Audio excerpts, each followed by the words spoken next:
Hey everyone, and welcome back to the Travel Mug podcast. Something I've been passionate about for a long time is balancing personal finance and travel. It's why I started my blog, Will Save for Travel, way back in 2017, which feels like yesterday and forever ago at the same time. So today we're super excited to bring on, I'm personally very excited to bring on Danielle Desir to chat more about travel, financial growth, and tips for planning affordable vacations. Danielle, I've been following you for a very long time. I'm really excited to chat today. So in 2018, Danielle started the Thought Card podcast, sharing inspiring stories, tips, and advice from money nerds and globetrotters who want to use their hard earned money to creatively travel the world. We love that. Pay off debt, build wealth. That's what we're all about. She also hosts Road Trip Ready, which was established this year, 2024, which explores some of the best road trip tips and road trip destinations across the US and Canada. She's a podcast marketing coach, and she believes that financial responsibilities should not deter you from pursuing your dreams. So, welcome to the show. Thank you so much for having me, for being here. I'm excited to talk money and travel.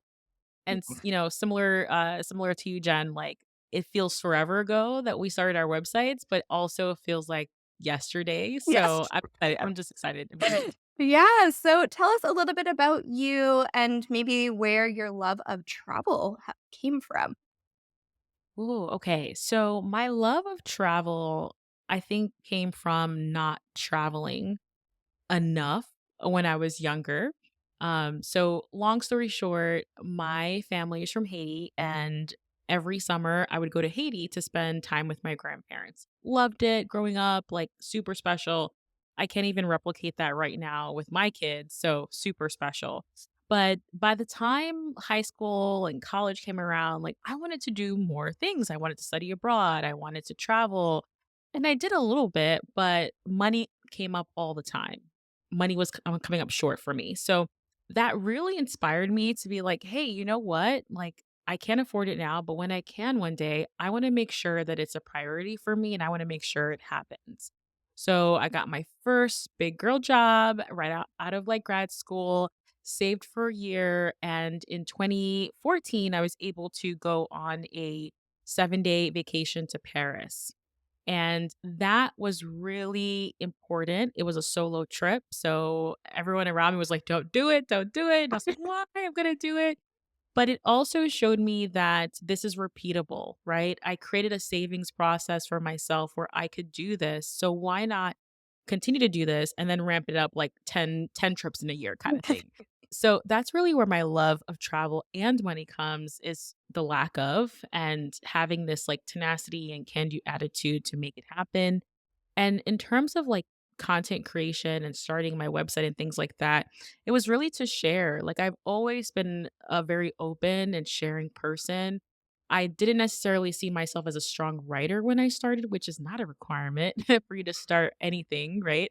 Especially in the content creation space. So just kind of putting one foot in front of like the other, I was able to build this site up, build up the podcast, and today, almost 10 years later when I started, I'm still passionate about travel and money, still today. That's awesome, and I think, I've thought about, why do I love travel so much as well, and I think it's actually quite similar. When I was young, I hardly went anywhere. I'm from a very small town in Nova Scotia. I didn't see a lot of things, and I think once I finally was able to just sort of step out into the world, it sort of became something that was all-consuming, like, "How do I do this more?" So it's something you've just put into words that I've never really thought about. Well, why is that? But it's because I felt, held back, just life circumstances for so long. And now that I'm doing it, I'm like, this is what I want to be doing. Absolutely. And, having the lack, I do feel like it definitely offers inspiration. And also like now that I have a little one, the next generation, like I'm fostering that early. Like he's already been to Paris, he's already road trip so many times. So circumstances can change throughout our lives. And I think that's important to highlight and stress. And sometimes, even when it feels like there's no way that's going to happen, you will find a way to make it happen. Yeah, I think Agreed. that's definitely true, like, making it a priority is important 'cause like, for most of us, the money is not just going to appear out of nowhere, you have to make it happen. Which I think kind of moves into, like, I'm gonna call the meat of this episode that we're gonna talk about is, like, tips to maximize affordable vacations.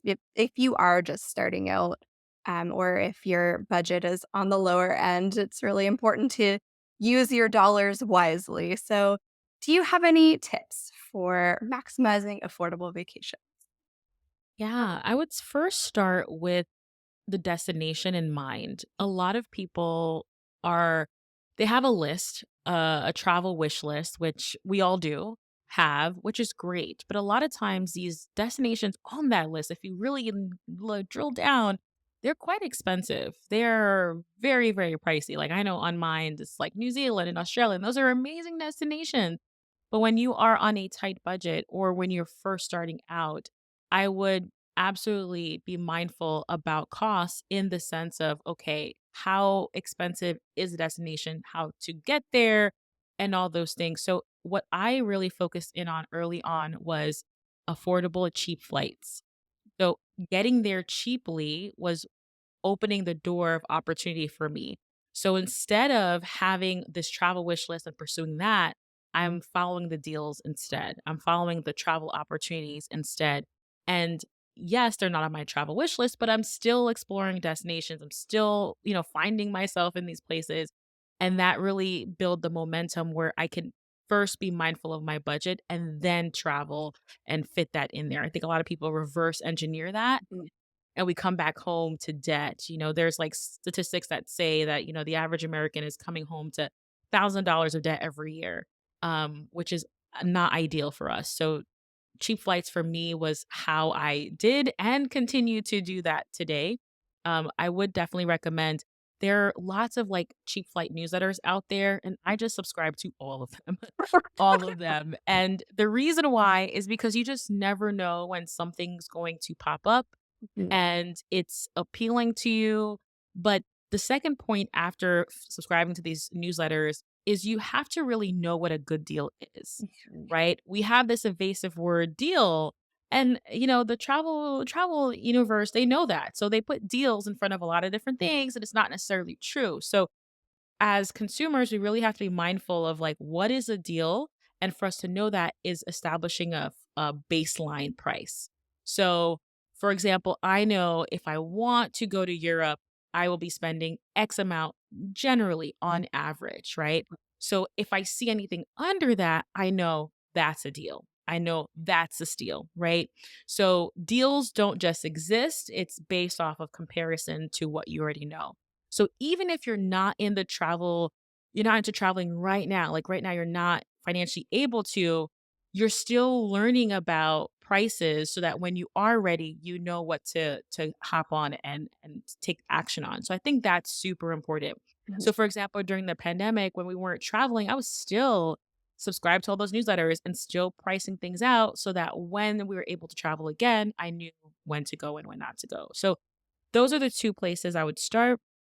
And then developing a workflow for yourself in terms of the dollars and cents, right? Actually saving money. Really? There's a lot of ways to afford travel, but I think for me, how I feel empowered is by actually saving money for it and saving it for it regularly, just like any other bill. Light bill, home, home mortgage, all of those things are bills that I prioritize, right? So is travel. So I have travel as a line item in my budget and I supplement that with a bank account attached to that. Yeah. So travel has its own account. So these are the financial workflows. Like I think of step by step. Like once I get paid, how does that lead me to filling my travel fund? And then I could then find cheap flights and do all the other things I've talked about as well. Yeah. So I have to ask a follow-up, Jen. I know you probably have one, but I have to ask. So you mentioned, of course, following the deal. So have you found yourself somewhere that was not on your list that you're like, I am so glad I took a chance on this place? All the places, all pretty much like Okay. all of the 27, most of the 27 countries I've been to, Absolutely, like Sweden, Norway, these are places that weren't, I mean, of course I'd love to, but they weren't on my wish list, right? Yeah. Places like Austria, I've been to Ireland twice, I've been to Iceland 3 times, deals, deals, deals, deals, deals. So these deals, they open up just your world of opportunity for Right. you to explore different places, to fall in love with different places, but still keep your finances at the center of everything. I think why I started another reason why I started my site in 2015 is because I see a lot of travel creators focus solely on going. Mhm. And I love to go, but I also want to set myself up for retirement. I want to, purchase a home. I want to get out of student loan debt. I had all these aspirations.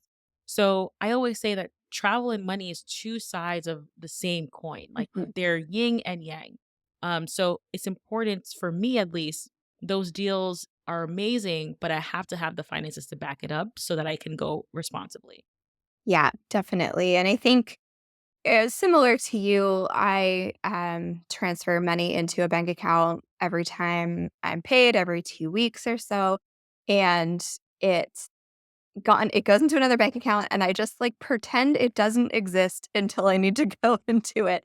And I think it's really important like, to save even when you don't have a trip planned, just keep that, like, momentum going, like, let that automatically go into another bank account and let it build up, and then when you get those deals, those email deals, you can jump on it and you don't have to worry about where the money is going to come from, because I feel like a lot of people, like, decide, "I wanna go to wherever," and then they start saving, but, that the deal could pop up and you wanna be ready to book it. Yeah. Absolutely. You're always ready, right? Always at a ready. And sometimes the deals are so good, but maybe it's not in the budget still after Mhm. all the savings, and that's okay, Yeah. right? I do want to say that I do see a big difference because I've been entrepreneur now like full time for 3 years. So there's a difference between entrepreneur Danny saving for travel and back in the day 9 to 5 Danny saving for travel. Like with the 9 to 5, because you have such a steady paycheck, it's so easy to earmark a portion of that check every pay period. Yeah. However, now as an entrepreneur where things are in flux, like I have really busy seasons, I have slow seasons, I have big checks and small checks and little drips and all of those things. Yeah. So I think my workflow, my system has definitely changed quite a bit now that I'm an entrepreneur. We go on a Disney trip every year with the baby including. So Mhm. we've been on 2 trips with him, and Disney is not cheap, right?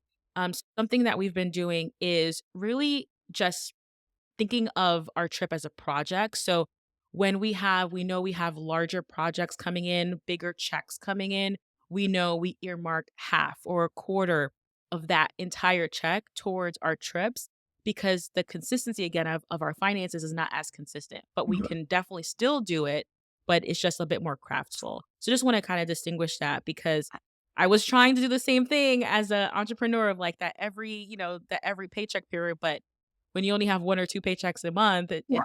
or none for that month, it can be difficult for entrepreneurs. Yeah, absolutely.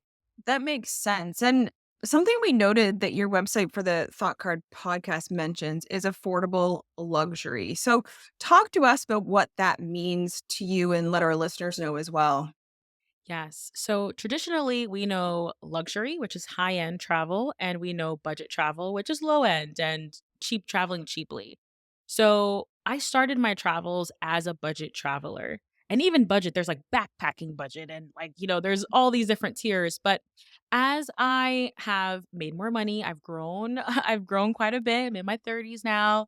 Um, I've realized that want luxurious things that are within budget, that are affordable to me. So affordable luxury is really this phrase, this coined phrase where you are achieving the things that you truly value, which may be on the higher end side, but that also means saying no to certain things that are no longer of value or not in line with your travel style. So it's very subjective. Everyone's term for affordable looks different, right? And Sure. even for me, affordable could look different in a year or 2 years. So it's a term that allows us to be flexible, but it's very value focused. Like, what do you care about? What's a priority to you?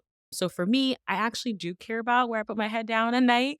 I do want to stay at a really nice hotel or a resort, and I don't necessarily care if I fly economy, right? Just please don't have me up like this the whole time. Yeah. I don't want to be up like this with no but I'm willing to make sacrifices for what's of value to me. So that's what I would say affordable luxury is all about. Yeah, I think that's very similar to definitely similar to me and similar to you as well, Megan. But as an example, it's funny. We live 2 hours away from our airport. And so if we have a really early morning flight, we usually go and stay at a hotel the night before. And there's a couple of options around our airport. And there's the like super budget. The rooms haven't been updated since like 1980, basically. It's a horrible place, honestly, and you have to take a shuttle to the airport, but they give 2 nights free parking or 2 weeks of free parking. And the last time we stayed there, my husband and I looked at each other and we're like, we're not doing this again. We're staying at the hotel that's, connected to the airport." Like, we have grown, our budget has grown, and we can afford to not deal with this anymore. So, but, like, a long time ago, that's definitely all we could afford, and that's what we had to do, but, yeah, as your circumstances change, you're allowed to change your travel style for sure. And so once you get somewhere, once you've booked your cheap flight, hopefully, how do you balance like spending, splurging, saving on like different experiences when you're traveling? Yes, we mentioned this term travel style, which has become so important. And I feel like every year I'm dialing what that travel style means. So, travel style, not in a fashion sense, but in terms of your preferences. So, Mhm. I always start my year off with a list of things I truly enjoy that make me happy when I travel. So, like I mentioned, having a really nice hotel, that's a priority to me. That's on the wish list. And then there's a list of like, not as important. That would probably be the flights, right? Wish list is most likely for me parking at the airport, which is so expensive if you're Yeah. traveling in New York City, but like that convenience, right? That convenience, that time savings. So make a list of things that you truly care about when you travel, and then make a list of things that you don't necessarily mind to skimp out on. And that really, really helps you to really drill down and refine. And all the money that you are spending is very in line with what's going to bring you joy and what's going to bring you happiness. So starting off with a travel style evaluation is awesome. Also, if you have your family members, like for, you're traveling as a family, and even not even your partner, but like with my mom, I do a lot of mother-daughter trips with her. And we always like touch base, like, hey, are you okay with this? Like, where are you at this year? Like, as she gets older, I have to accommodate her a bit more. So these are things that definitely becomes part of our conversation. So your travel style is definitely, I think of it as your values, right? That's definitely overarching and that it's very, very important. Now on the ground, some of the times I like to do these no spend days. So, no spend days are like, hey, we're just going to explore the city with a challenge of not spending anything on activities for today. And that really kind of opens me up, and I wander around the city. I may end up going on Pinterest, for example, and looking up free things to do in that destination. So there's typically a lot of things to do in a destination. So no spend challenges could definitely kind of anchor you to not spend money in certain areas. But then again, you have all this other money that you can spend on what is important to you. Mhm. So The definitely. food, Oh, Danielle, the the food. food. Yes, exactly, exactly, the food, right? I've become a foodie, I've grown into a foodie, and there are many different types of food styles. There's food carts and food trucks and casual dinings and dive bars and, Michelin star restaurants. So, definitely having a broader mind as to how you can experience destination and what if you love food, what food looks like, right? Mhm. It doesn't necessarily always have to be a sit down meal at a fancy restaurant, But if you do want that, that could be, that could be an option, but then you have ways to dial it back down too. So it's really balancing. It's really saying what's important to me. Can I enjoy free things to do? Are there free walking tours, for example, which are quite popular in many different cities? You can find ways to have a lot of fun without spending a lot of money. That's something that I continuously have to remind myself, especially as I get older, is like you can have a lot of fun. Also, in terms of splurging, if you know you want to splurge on certain things, book them in advance. Mhm. Especially this, since the pandemic, a lot of things are we have to book them now. So I always say, if you know you want to do something, you want to splurge on something, book it, pay for it, and it be done. So when you get to your destination, you're not thinking about the checkbook in that regards because you planned it, you saved for it, and it's already paid for. Yeah, that's one of the things that kind of came out of the pandemic that I really like is booking things in advance and then, like you said, paying for them in advance, and you don't have to think about it anymore. Once you get there, you can just enjoy it. But yeah, I like the booking ahead. I thought at first like, "Oh, this is gonna be kind of annoying because you're on a little bit of a time crunch," but in general, it's really good. I've read things with people showing up, for example, at Edinburgh Castle and not being able to get in. And it's like, well, the rest of us pre-booked this 6 months ago. So sorry. So And sorry about that. I'm actually I've become one of those last minute people, Have which is you? like, how did I get here? I think having a baby, I'm sure, which we'll talk about, Mhm. definitely things, but there is this ease of travel when you can book things in advance for sure. But sometimes when you get to a destination, like your hotel, for example, or accommodation may have deals. Yep. Or you may walk by a tourism office and they have like coupons and different things like that. So just because if you necessarily don't book in advance, you may not be missing on savings opportunities. You may find lots of things on location as well. So just keep an eye out. Yeah. I agree with that because I definitely sort of sway a little bit the other way. So coming up, we're going to the Netherlands. So have booked, of course, like the Anne Frank house experience in advance. It's important to me. The book means a lot to me. I want to do it. There's a few other things we know we want to do, but we've just decided to wait and see because we often run into things we didn't know we wanted to do in the first place. So we like to sort of leave that. And I get a little bit stressed when I know I have to be somewhere at a specific time. So I only want one or two of those things waiting for me. And otherwise, I want to dictate my day. But if it matters enough to you, and it is something that's popular, like the Edinburgh Castle or the Anne Frank House, I definitely recommend, taking the plunge to book in advance, but also leaving sort of that time because something else might pop up. This is so true. I just actually came back from a week long vacation in Azores with my mom.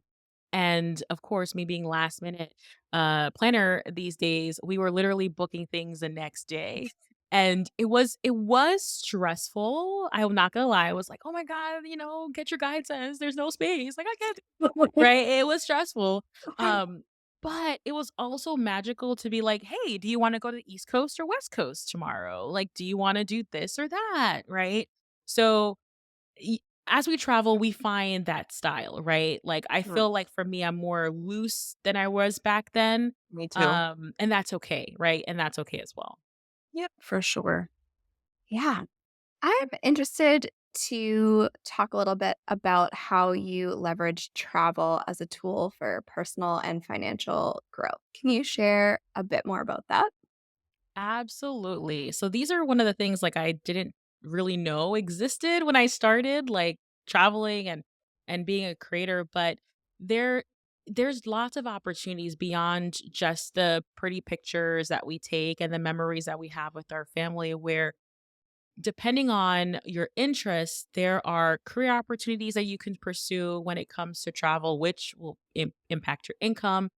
So, for example, I speak on stages all across the world, and that offers a creative opportunity to travel because a lot of times they will take care of my hotel, they take care of my flights and things like that. So that take cares of travel, but also I'm building my career, I'm maybe highlighting things that I'm doing, I'm sharing with my community. So that's like one aspect of that. whether you decide to take your travel stories and write books about that, which now self-publishing makes it so easy, that could create an income stream for you. Whether you want to create maybe become like a travel agent and create itineraries for people, right?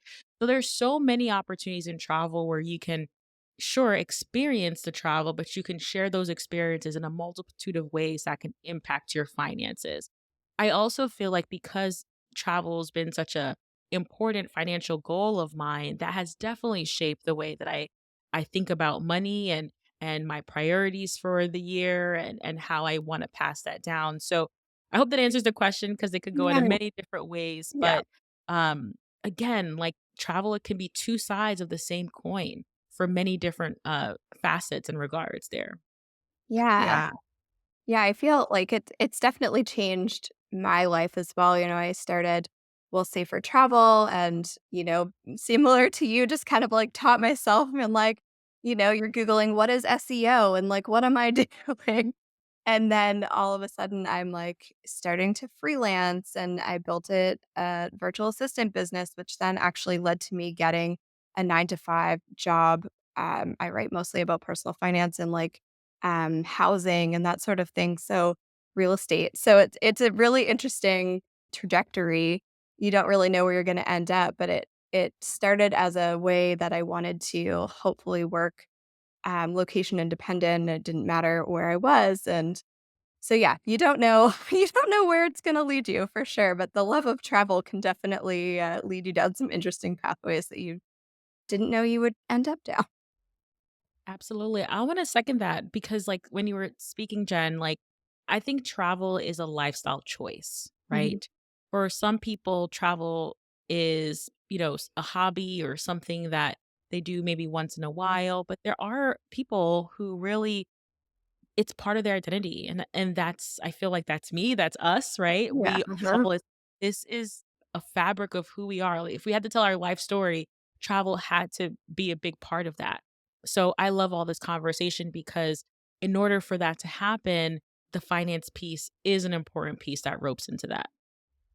I 100. couldn't agree more. And I think, going back to that as well, very similar in terms of, having the money is one thing and having the will to want to travel. Those things have to meet or you're not going to be able to sort of fulfill the things that you want to do. So it takes that planning and it takes forward thought in terms of how am I going to get to achieve that? And you're exactly right. We're all here today having this discussion because travel is part of who we are and it's brought us to this place. And I think if it's that important to you and everybody has different priorities and things in their lives that they need to handle, but if you want it to be a priority for you, it is at least start small, start saving small, but start making those steps toward it. And obviously, you've built this amazing career. So starting back in 2015, of course, with the blog and then your podcast, you've written books. Why did you want to share these tips and resources and all this valuable information with like a wider audience? So, what was your specific driving force or inspiration? Because a lot of people travel, Danielle, but not everyone shares it like you Right. do. So, talk to us about why this has been important for your journey. Yes. I think when you have a website, it's like a sandbox that you have to play in. There's rules to how we grow and certain things like that, non-technical things. Um, but I really just wanted to break free of those rules. And writing an ebook was my way of doing that. I could talk about how to save for travel, for example, from start to finish, be me, not have to worry about any sandboxes. I can color outside the lines. That to me was really, really important. I'm also not, I feel like I'm a writer today, but when I first started, I wouldn't say I was a writer. Like, I wouldn't say that at all. And I think branching out to write books was a challenge for me, and it helped me grow professionally and offered opportunities still today. Like, so it was a personal challenge too. It's like, even if you don't see yourself as something, like, take that leap, try it, and now it's like 6 books later, like, I have a author tone, like, I know how I write, and I know the kind of books I like to write, right? So, for me, there was a couple of reasons, but wanting to share, I feel like if I had the resources that are available today for for just free and out there in the public, Right. it would have changed my trajectory. I think I would have maybe gone a different career path, maybe went to a different school for college. Like everything could have changed. So it's important to me to share that and motivate people to, if this is something you want, you can do it. There could be some challenges, but there's nothing we can't overcome. Yeah, I love that. So, switching gears a little bit, I know you're a big road trip lover. Woohoo! Yeah, I Same Danielle, same love a road trip. those Megan and Danielle, you're on the same page. I am less of a road trip lover, but do you have any favorite road trip destinations or advice for people who are just starting their road trip? Maybe convince me that road trips aren't the worst thing ever. Okay. Oh, okay. I don't think road trips are the worst thing ever, but I will admit that I started really taking road tripping seriously during the pandemic. So 2020, when things were locked down, like we were only allowed to do certain things. So that was my outlet, and that really opened my love for road tripping. There's lots of pros and cons for road tripping. I'm not gonna lie, but I do love the freedom of it. I do love the ability to stop and go at your own pace and at your own leisure. So I just came back from a 3-day road trip throughout Vermont. And Vermont is one of my favorite states. And I think if you're on the East Coast, it's a wonderful place to road trip. When Agreed. they call Green Mountains for a reason. Those mountains are massive and stunning and beautiful. And personally, what I love about Vermont is that there's just a lot of small towns and small villages that are connected. So what I did is I started off in Manchester. I drove to Rutland. I went all the way up to Burlington, and I made my way back down. So it's a very easy, laid back, lots of outdoor activities to do. But I definitely grew to this stage. Like I don't think it would be easy for me to just, I'm gonna go road trip the entire state, right? But for today, definitely easy and doable. When it comes to starting, I think of a couple things. So there's day trips. So day trips are things that we would say under 2 hours driving. So somewhere that you can head there, explore for a few hours, head back home. And that honestly is what I'm loving right now, especially with baby. And it's just super easy, also cost effective, no hotel night. Then you have your more traditional classic road trips, which are, 5 hours plus. And that typically you're going to be spending the night there. You're going to maybe do multiple stops and explore. And then there's like the cross country adventures where it's like, or cross state adventures or state adventures, right? So road trips can look like so many different things. I felt like for me, when I first heard of road trips, it was like, get into an RV and do this. Hmm. And that's not always doesn't have to be the case. Like you can do smaller excursions and still have a great time. So those are my tips. I wasn't always a lover, but I am now. Another big thing, because if you're in Canada, I recently did a 2-week road trip in the prairies. Mm. So I was in Manitoba and Saskatchewan, and that was also stunningly beautiful and so different from my life here in Connecticut. So I think there's any place can have a road trip element to it. It's just a matter of how you want to go about and do it. I love I agree. Yeah, I love that you brought up, Manitoba and Saskatchewan Oh, because I yeah. listened to your episodes, and it's so funny because as Canadians and, we're in Nova Scotia, so we're on the East Coast. I have, like, in the past, had almost 0 interest in ever visiting Manitoba and Saskatchewan. I'm like, Mhm. prairies, skip them." And then I'm listening to your episodes, and I'm like, "Oh, okay, it sounds pretty cool. Maybe I should go." Hopefully my job is done. You've inspired her, Right. Danielle. All right. Not gonna be high on the list, and I'm definitely not going in the winter, but, like, Who is? Who's voluntarily doing that? No one. Well, I would like to go see the polar bears. I would like to see Okay. the northern lights, but besides, yes. yes, yes, I get it. Yeah, no, no, that is true, the Northern Lights for sure, and I'd like to add to the road trip thing, I was the same way, Danielle, I was not into it, my husband said, "Can you give me the opportunity to plan something?" and see if you like it. And I'm like, I'll give you one opportunity to like wow me. And he planned an entire road trip. And I think the key for that and what brought me to my love of the road trip is not powering through. I don't want an 8 to 10 hour drive just to get to my destination. A road trip, if you want to enjoy it, it isn't about the destination, as they say, but it's literally the stops along the way. It's like, what are you doing to explore the places you're going? If you're just driving for 8 hours, that's boring and terrible.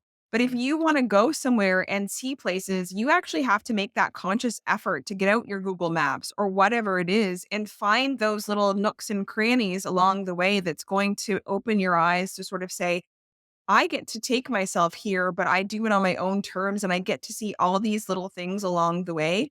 And then you get to maybe where you're staying overnight, have a great meal in that town and support local where you can, and then move on and sort of do the same thing.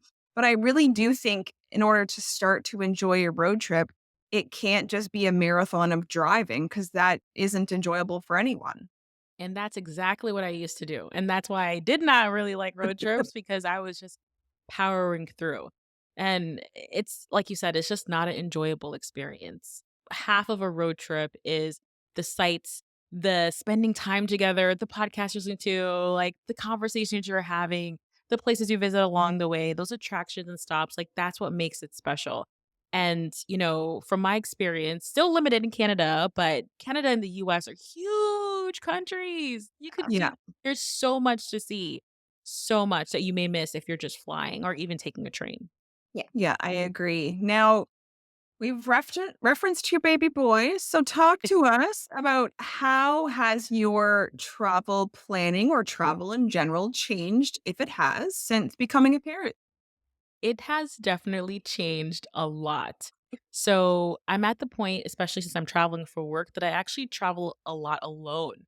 So prior to having a baby, I was very rarely doing solo travel. And now I'm actually finding myself doing more solo travel, especially for work. So that's one big change. But when we do rope him in, there's a slew of things that come to mind, like is it going to be safe? Like, for example, we were thinking about Azores, my mom and I, and we were like, should we bring him or not? And because I knew it was a very rugged and beautiful and outdoorsy space, I said, you know what? Let's keep him home for this time because I just don't want to have to be worried about him as we're overlooking a volcano cliff. Right.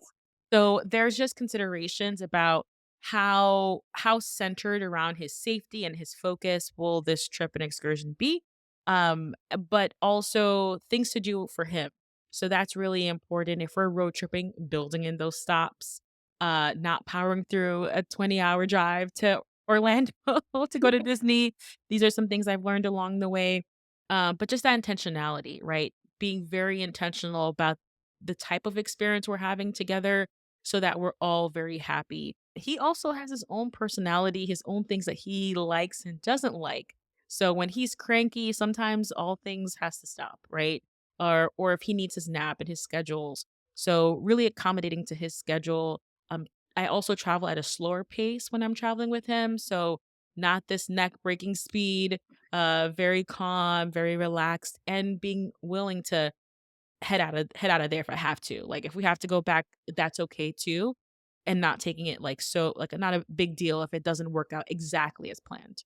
Mm. Right. I oftentimes need a nap and get cranky as well. So And I hangry, right? And hangry. I can relate to that very much. That's amazing. So, as we get ready to wrap up here, if you could share one tip regarding personal finance, personal financial growth, and travel, what would your best headliner advice be? Ooh, best headliner.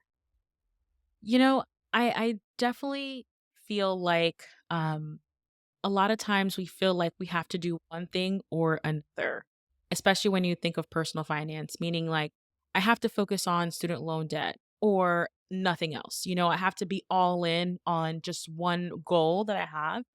And I've always been against that. I've always been, you know what? I have multiple goals that I want to pursue at one time. And all of these goals speak to me. So I think is part of the conversation versus or. And I think also that's been a big reason as to why I've been able to travel so much, get out of debt, become a homeowner, is because I had my mind and eye on a few different handful of different things. Now, you could say, well, Danielle, you maybe would have gotten debt free faster if you would just really focus in on your debt. But I would have missed out on all the development that I would have had with my other goals, like traveling and saving and all the other things.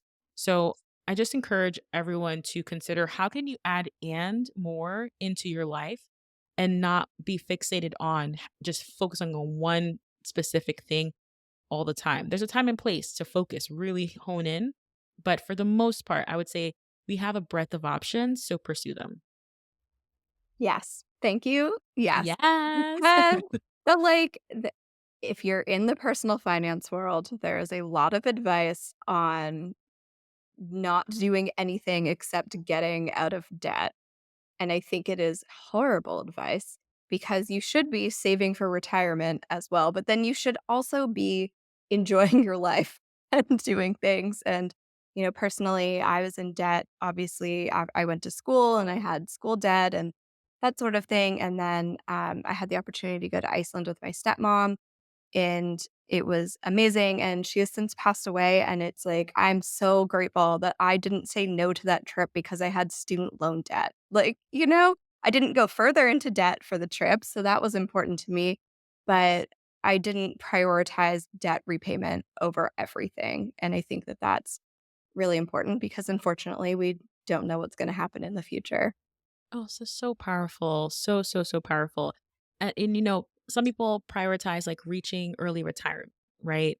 And I understand wanting to be all in. And there are people that really need that discipline to be all in.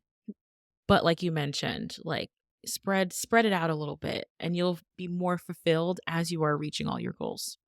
Yeah. I agree.